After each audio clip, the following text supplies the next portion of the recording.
negara-negara yang memastikan ketahanan air mereka, mereka akan tidak hanya survive, mereka juga akan bisa memastikan bahwa ekonomi mereka, kesejahteraan mereka juga akan terpastikan.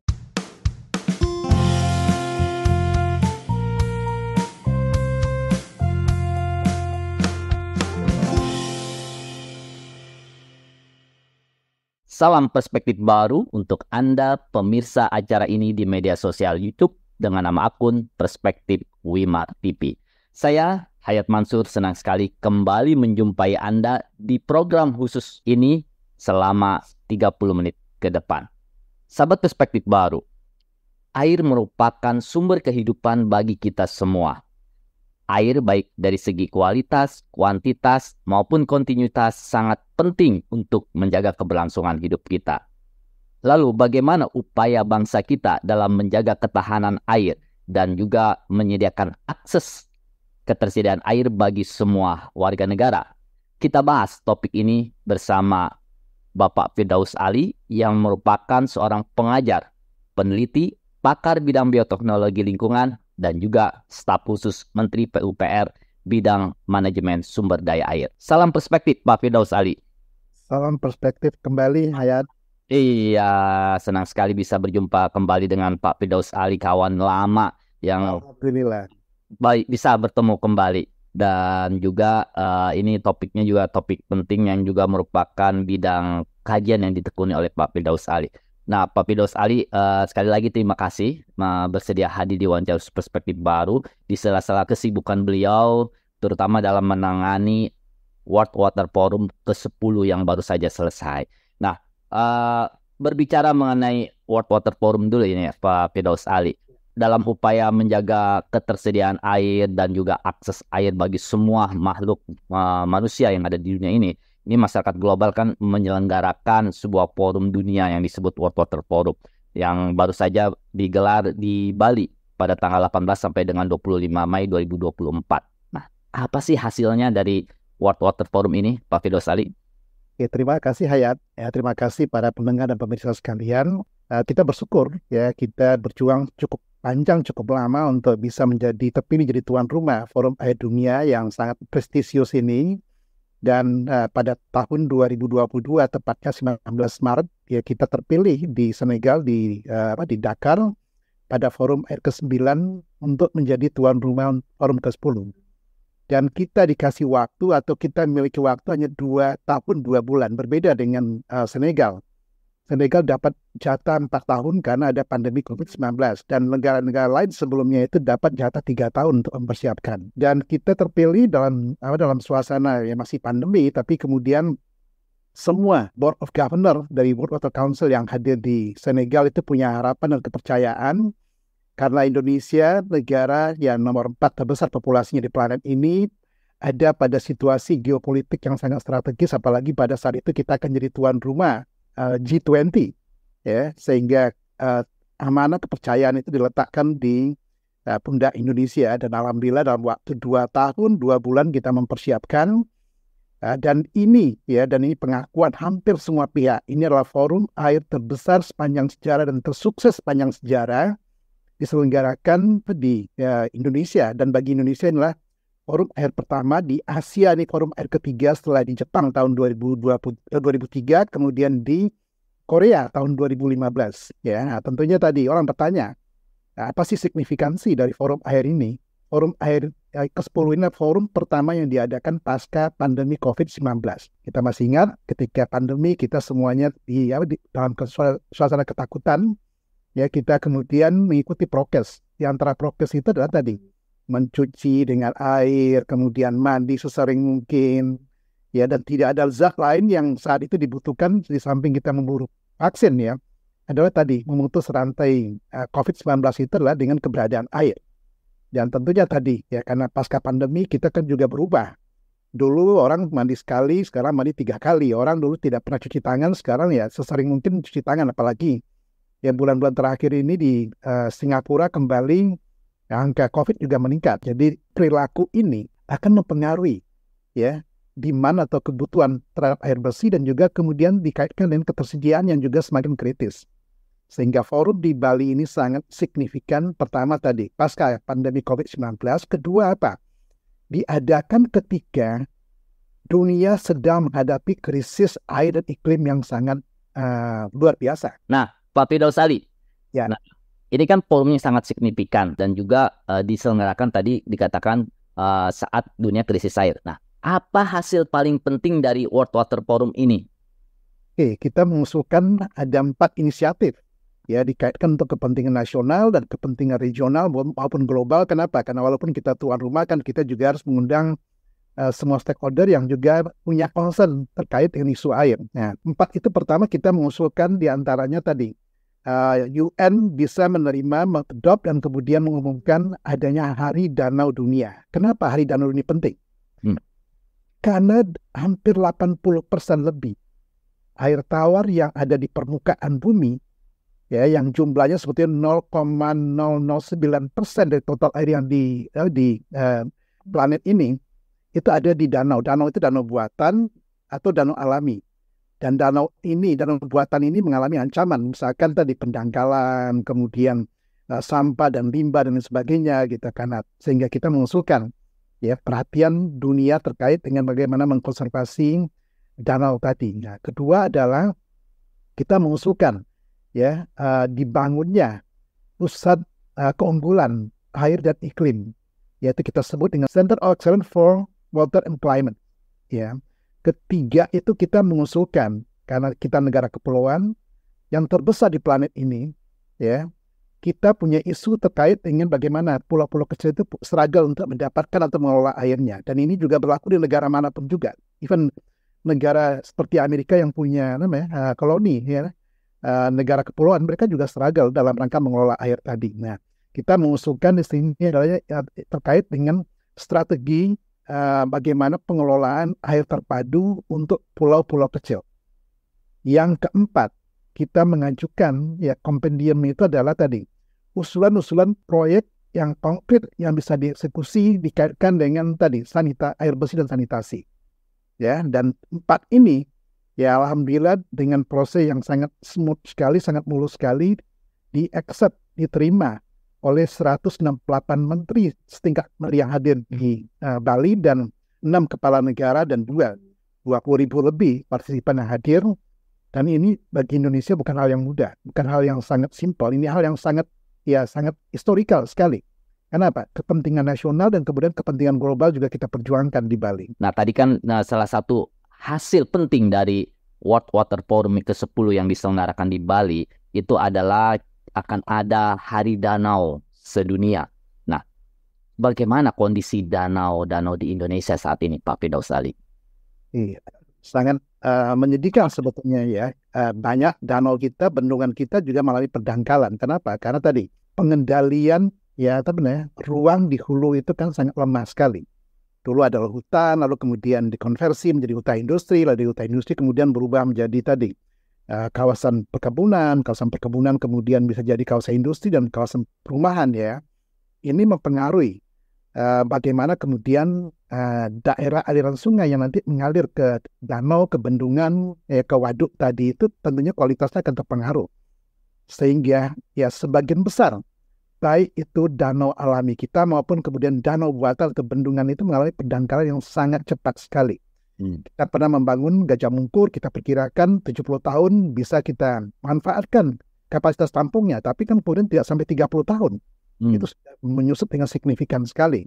Waduk Jatiluhur, Saguling, Cirata, Jati Gede juga terancam akibat pendangkalan dan juga limbah, baik limbah industri maupun kemudian sampah. Nah, ini yang kemudian membawa kita kepada ketakutan yang luar biasa. Kenapa? Karena memang ya populasi kita bertambah terus. Ya, saat ini kita penduduknya ada 279 juta. By 2045 nanti kita akan 324 juta penduduknya. Planet ini sekarang sudah dihuni oleh 8 miliar. 2050 nanti akan 9,5 miliar. Tentunya kebutuhan air akan semakin tinggi. Dalam saat yang bersamaan, ya dampak dari krisis iklim yang dipicu oleh tadi pemanasan global yang menyebabkan kemudian perubahan iklim kita semakin dihadapkan kepada anomali-anomali iklim dan cuaca. Tidak ada yang membayangkan Dubai pertengahan April lalu akan dihantam ya hujan yang sangat deras sekali dalam hitungan kurang dari 12 jam. Kemudian Oman, pantai timur Tanzania, kemudian tidak pernah juga orang membayangkan Rio Grande do Sul di Brazil Selatan dihantam banjir terburuk sepanjang catatan sejarah manusia. Ya, di kita juga di tanah air dalam bulan yang hampir bersamaan, di Luwu, kemudian di Kalimantan Timur, dan juga di Sumatera Barat ada Galodo ya. Dalam saat yang bersamaan, kawasan Asia juga dihantam temperatur yang sangat ekstrim sekali dan belum pernah temperatur setinggi ini. Di India 4 hari yang lalu itu 52,3 derajat Celcius dan ini temperatur yang super sangat ekstrim sekali. Nah, situasi ini juga akan mengancam ketersediaan air nanti ke depan. Ya, makanya tadi dengan adanya kita usulkan bagaimana kita mengkonservasi bendungan kita, waduk kita, kemudian danau kita setidaknya menyelamatkan apa yang sudah kita miliki. Di samping kita membangun yang baru. Makanya itulah konteks bagaimana kita mengusulkan bahwa Hari Danau sedunia ini sangat penting dalam konteks konservasi, dalam konteks melihat ke depan bagaimana kita mengelola resources yang sangat terbatas ini. Nah, Pak Firdaus Ali, dalam kita melihat ke depan, terutama mengenai air ini, tadi dikemukakan bahwa danau kita, sumber air kita, itu menghadapi masalah serius, yaitu berupa pendangkalan dan juga adanya limbah-limbah. Nah, bagaimana ketahanan air kita untuk ke depannya, Pak Firdaus Ali? Oke, Hayat, ya Indonesia itu sebetulnya kalau kita hitung secara kuantitatif, curah hujan yang jatuh di daratan Indonesia, ya rata-rata per tahun dengan curah hujan katakan 2.500 sampai 2.700 mm per tahun ya, dikalikan dengan luas daratan Indonesia ya, kita tuh punya cadangan air yang sangat besar sekali, kira-kira 3,9 miliar meter kubik. Jumlah ini lebih dari cukup ya untuk kita katakan dengan populasi sampai misalkan ya mendekati 500 juta. Tetapi persoalannya adalah begini, kita tidak punya infrastruktur untuk mengelola air tadi. Jadi air hujan turun, kemudian ya sebagian besar melimpas karena tadi sudah hutannya sudah hilang, akhirnya menimbulkan bencana. Ya dan lepas ke laut. Ya, dalam waktu yang cepat sekali gitu. Sehingga yang merusaknya berkurang. Padahal kalau kita kemudian punya infrastruktur seperti bendungan, ya danau tadi ya, dua hal yang terjadi. Kita bisa mencegah terjadinya bencana terkait dengan air yaitu banjir, longsor dan genangan. Dan dalam saat bersamaan kita menyimpan cadangan air yang kita butuhkan sepanjang saat.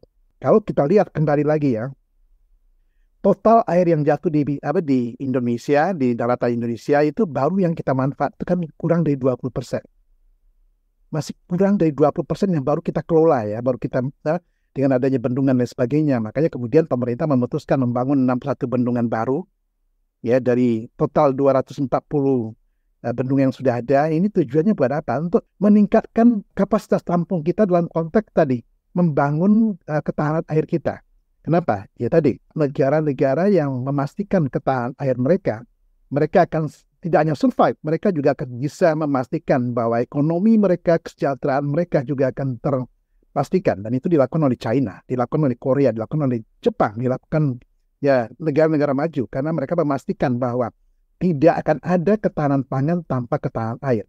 Dan juga ketahanan air akan menopang ketahanan energi tadi. Dan kita pastikan ya kalau tanpa adanya water security ini, saya nggak yakin tidak akan ada negara yang bisa survive. Kita punya contoh misalkan Singapura dengan negara yang dulu merupakan negara dengan tingkat ketahanan air terburuk di planet ini. Dan mereka nggak punya apa-apa, nggak punya minyak, nggak punya batu bara, nggak punya hutan, nggak punya apa-apa. Gas nggak punya. Tetapi mereka menggantungkan suplai dari Johor Bahru ketika mereka lepas dari kerajaan Malaysia. Tetapi Lee Kuan Yew melihat ke depan. Kita tidak punya apa-apa, tetapi kita punya akal dan kita punya perspektif ke depan. Yang dia bangun pertama apa? Water security di Singapura. Dan jangan heran, sekarang ini Singapura merupakan negara dengan water security terbaik di planet ini. Pak Firdaus Ali sudah menjelaskan bahwa dalam upaya menjaga ketahanan air di negara kita menghadapi satu problem, yaitu tidak punya infrastruktur untuk menjaga ketahanan air itu. Apa penyebabnya? Mengapa kita lambat untuk membuat infrastruktur ketahanan air? Padahal tadi dijelaskan bahwa ketahanan air berdampak pada ketahanan energi, ketahanan ekonomi, dan ketahanan bidang lainnya. Pertama tentunya tadi bahwa kita sepertinya ya taken for granted, merasa bahwa hujan air ada di mana-mana. Sering orang tergoda di sana. Ketika merasa ya negara ini subur, kita kemudian tidak sadar bahwa apa yang kita miliki tadi harus dikelola dengan baik. Nah, sehingga kita tidak sempat membangun infrastruktur, terutama dikaitkan dengan tadi infrastruktur sumber daya air. Nah, baru ya 9 tahun terakhir ini ketika ya pemerintahan Jokowi ya memutuskan kita membangun 61 bendungan baru dan menyelesaikan 5 bendungan lama yang belum terselesaikan. Karena tidak ada infrastruktur, dua hal. Pertama, tidak ada politik yang mensupport terkait dengan ketahanan air. Dan ini yang kita rasakan sekali bahwa memang ya tadi dukungan dikaitkan dengan penganggaran ke sektor air ini kan kalah. Misalkan kita lebih mengalokasikan yang memang ini baik konstitusi, ada untuk pendidikan, belanja pegawai, kemudian untuk jaminan sosial, lalu kemudian dia pertahanan. Tetapi kemudian kita tidak aware bahwa ada yang jauh lebih krusial, itu adalah tadi bagaimana membangun ketahanan air kita. Nah, inilah yang kemudian menyebabkan kita tidak punya infrastruktur. Di samping itu tentunya juga tidak mudah membangun infrastruktur di Indonesia karena dikaitkan dengan pembebasan lahan, beda dengan di China. Nah, Hayat, tadi saya katakan Indonesia itu baru kalau sampai tahun 2025 nanti selesai semua bendungan yang kita bangun, kita punya masih 291 bendungan. China punya 98.000 bendungan. Korea punya 17.000 bendungan. Jepang punya hampir 12.000 bendungan. Kita tuh tidak ada apa-apanya. Ya, karena ketahanan air, ya. Indonesia itu kalau menyelesaikan nanti bendungan yang kita bangun itu nanti 2025 nanti kita akan punya kapasitas tampung kira-kira 64 meter kubik per kapita. Ini tidak ada apa-apa dibandingkan dengan Thailand yang 1.000 meter kubik per kapita. Jadi sehingga jangan heran kalau Thailand itu bisa memproduksi beras, semua produk-produk hortikultura pertanian mereka ya mengalahkan kita dibandingkan negara yang sekaya Indonesia gitu kan. Inilah yang kemudian menjadi beban yang harus diselesaikan oleh pemerintahan yang akan datang.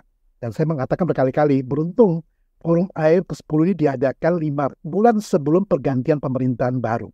Sebelum bupati wali kota yang akan dipilih serentak 27 November nanti. Ya, kenapa? Kalau diadakan tahun depan sudah terlambat.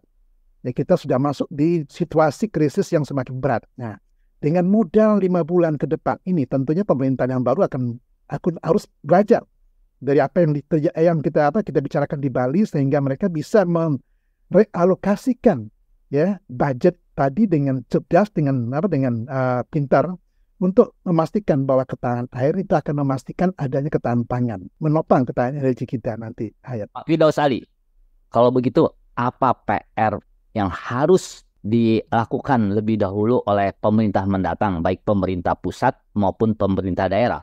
Apakah harus membangun 100 lebih bendungan di masing-masing daerah, atau infrastruktur apa untuk menjaga ketahanan air ini? Ya, saya katakan tadi bahwa jumlah kapasitas tampung kita masih rendah. Jadi kita akan butuh ya kira-kira 475 bendungan baru dibandingkan yang baru kita bangun 61.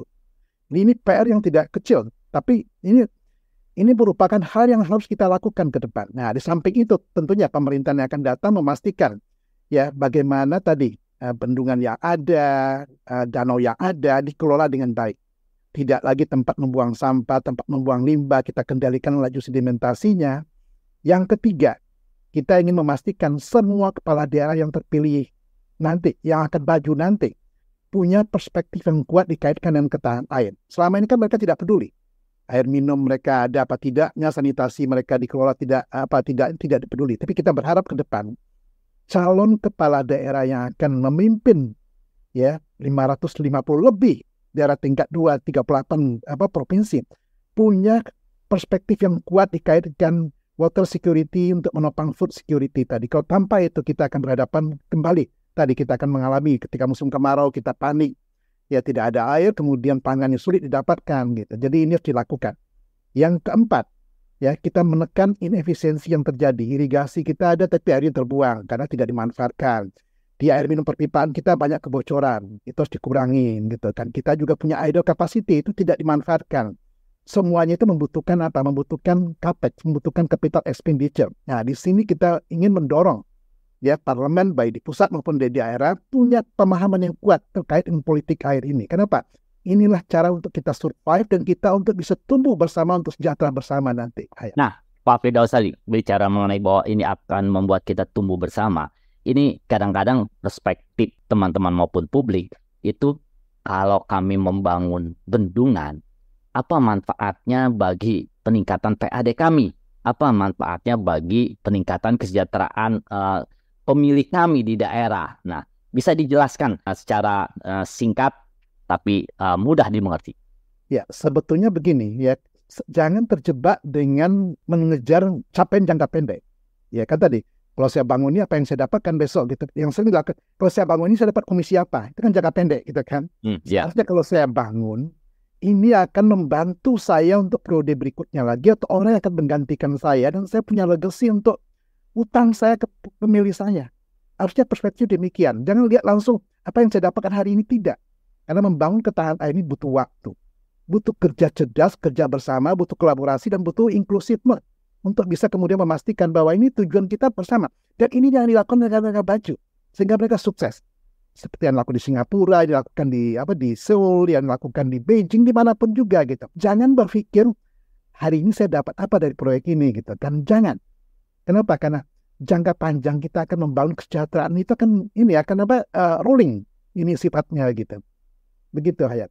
Oke, terima kasih Pak Firdaus Ali atas perspektifnya mengenai air yang sangat penting bagi kita semua. Dan sebagai penutup, saya menggarisbawahi untuk kita semua, terutama calon kepala daerah, memiliki perspektif mengenai pentingnya menjaga ketahanan air, karena ini menjaga keberlangsungan hidup kita semua.